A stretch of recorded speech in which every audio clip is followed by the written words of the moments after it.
warahmatullahi wabarakatuh. Hai anak-anak semuanya, bagaimana dengan kabar kalian hari ini?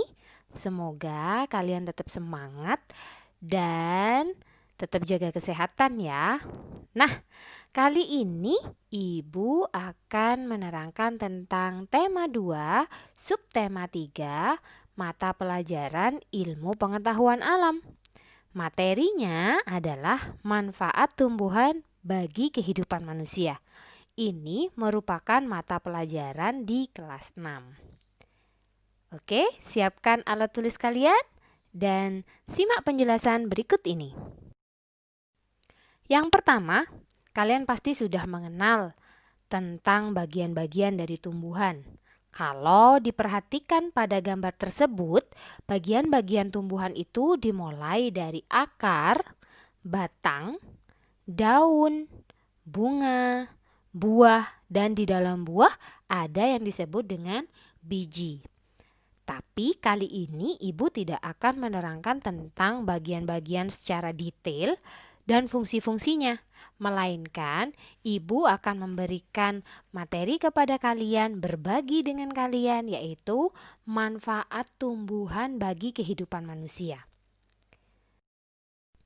Yang pertama, sudah tahu ini gambar apa? Ya, ini adalah padi.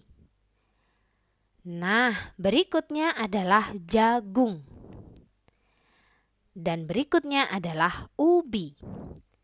Ketiga dari gambar tersebut dimanfaatkan oleh manusia sebagai bahan pangan. Tapi tidak hanya itu, tidak hanya padi, jagung, ubi. Mungkin kalian sudah sering mendengar tentang singkong, tentang kentang, tentang tumbuhan-tumbuhan lain yang memang dimanfaatkan oleh manusia sebagai bahan pangan. Nah, sudah mulai paham bukan tentang pemanfaatan tumbuhan bagi manusia khususnya bahan pangan? Tidak hanya itu. Nah, coba kalian perhatikan pada gambar tersebut. Siapa yang tahu? Gambar tersebut adalah tumbuhan kapas atau biasa yang dikenal dengan tumbuhan randu. Ya, mungkin kalian ingat ciri khusus dari tumbuhan randu ini pada saat musim kemarau dia menggugurkan daunnya untuk mengurangi penguapan sehingga dapat bertahan hidup di musim kemarau. Nah, tumbuhan randu di sini dimanfaatkan oleh manusia sebagai bahan sandang atau membuat baju, pakaian yang memang digunakan oleh manusia. Nah, kapas diambil, diolah, dipintal menjadi sebuah kain. Nah, kain inilah yang dibuat dijahit oleh manusia sebagai bahan sandang. Berikutnya, pada gambar tersebut sudah jelas itu adalah gambar potongan kayu. Kalau kita perhatikan, apa sih manfaat kayu bagi kehidupan manusia? Kayu itu berasal dari batang tumbuhan. Nah, kayu ini dimanfaatkan oleh manusia sebagai bahan bangunan atau membuat papan. Contoh, sebagai bahan bangunan, pintu rumah kita dibuat dari apa? Kayu bukan? Jendela, kursi, kemudian lemari itu dibuat dari kayu. Nah, salah satu bagian dari tumbuhan yang dimanfaatkan oleh manusia yaitu adalah batangnya. Nah, jenis batang apa yang biasanya dimanfaatkan oleh manusia? Banyak. Ada kayu jati, ada kayu kelapa, ada kayu meranti, ada kayu mahoni, dan sebagainya. Sudah mulai paham? Tapi belum selesai. Kita lanjutkan. Nah, Berikutnya adalah bagian dari tumbuhan yang satu ini juga dimanfaatkan oleh manusia sebagai bahan obat-obatan herbal. Apa saja? Yang pertama jahe. Jahe ini dimanfaatkan oleh manusia untuk obat batuk karena memang sifatnya yang hangat sehingga dia membantu melegakan tenggorokan dan batuk pun menjadi lebih ringan. Tidak hanya jahe. Nah, kelas dari jahe ini yang namanya kunyit juga dimanfaatkan oleh manusia untuk peredam mah. Biasanya diambil airnya saja. Mungkin kalian juga masih ingat atau dijumpai oleh kalian. Mbok jamu yang suka keliling selalu menawarkan tentang kunyit asam. Nah, salah satu dari bahan dasar pembuatan kunyit asam itu adalah kunyit ini sendiri. Jadi, mulai sekarang biasakanlah kalian mengenal bagian dari tumbuhan-tumbuhan yang satu ini untuk obat-obatan herbal.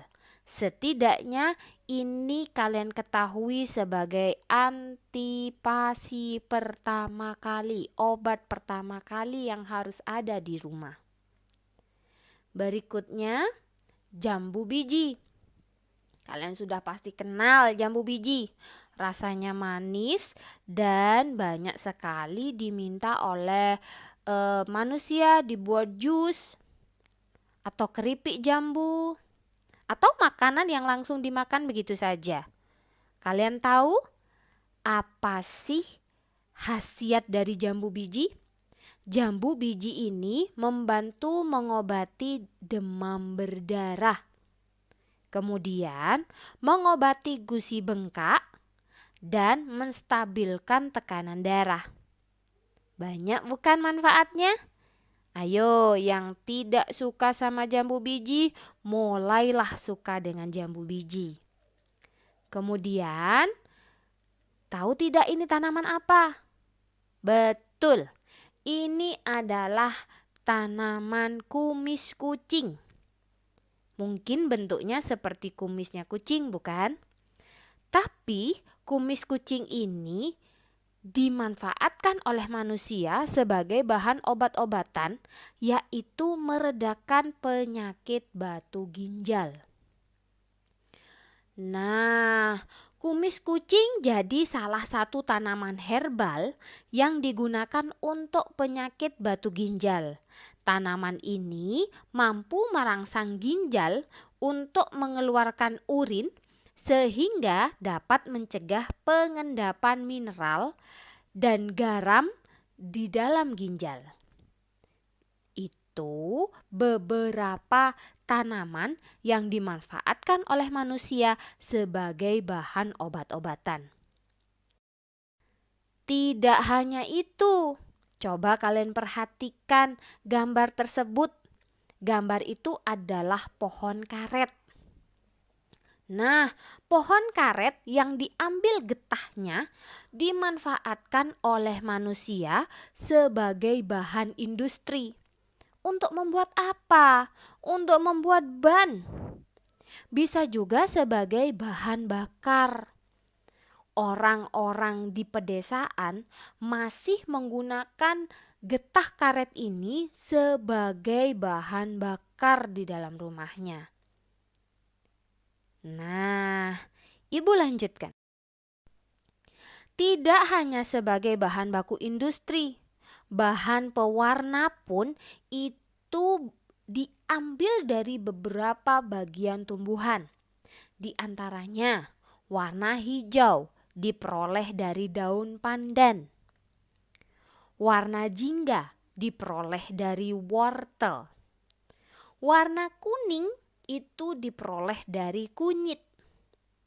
Warna ungu diperoleh dari buah manggis. Dan warna merah diperoleh dari buah bit. Nah, sudah paham? Yang terakhir adalah tumbuhan sebagai penjaga kestabilan lingkungan. Mengapa dikatakan demikian? Karena manfaat tumbuhan ini benar-benar luas, benar-benar banyak untuk manusia. Yang pertama, membantu mengurangi pemanasan global. Tentu kalian sudah tahu bahwa tumbuhan itu selain rindang, dia juga bisa menyerap karbon dioksida yang dihasilkan dari kendaraan bermotor, asap-asap pabrik, kemudian diurai, kemudian dikeluarkan menjadi oksigen. Nah, ini yang dikatakan membantu mengurangi pemanasan global. Yang kedua, mengurangi terjadinya erosi. Erosi terjadi yaitu pengikisan tanah akibat apa? Air, derasnya hujan dan sebagainya. Ini terjadi karena apa? Karena penggundulan hutan. Oleh sebab itu, kenapa tumbuhan ini sekarang digalakkan menjadi reboisasi, penanaman kembali tumbuhan, tebang pilih. Nah, ini yang dimanfaatkan oleh manusia agar apa? Agar terhindar dari yang namanya erosi. Dan yang terakhir yaitu mencegah abrasi. Contoh dari abrasi apa? Tumbuhan bakau. Tumbuhan bakau ini hidupnya di pantai. Tentunya abrasi ini akan berkurang. Tidak akan terjadi abrasi. Apa sih abrasi? Yaitu pengikisan daratan karena arus laut. Dengan adanya tumbuhan bakau, arus laut yang awalnya kencang akan terpecah. Tidak hanya itu, tumbuhan bakau sekarang memang digalakkan ditanam kembali oleh pemerintah. Supaya apa? Supaya Indonesia kita ini terhindar yang namanya bencana tsunami. Nah, sudah paham bukan tentang pemanfaatan tumbuhan bagi kehidupan manusia? Oke anak-anak. Itu aja materi dari Ibu. Sampai jumpa di materi selanjutnya. Tetap semangat dan jaga kesehatan. Assalamualaikum warahmatullahi wabarakatuh.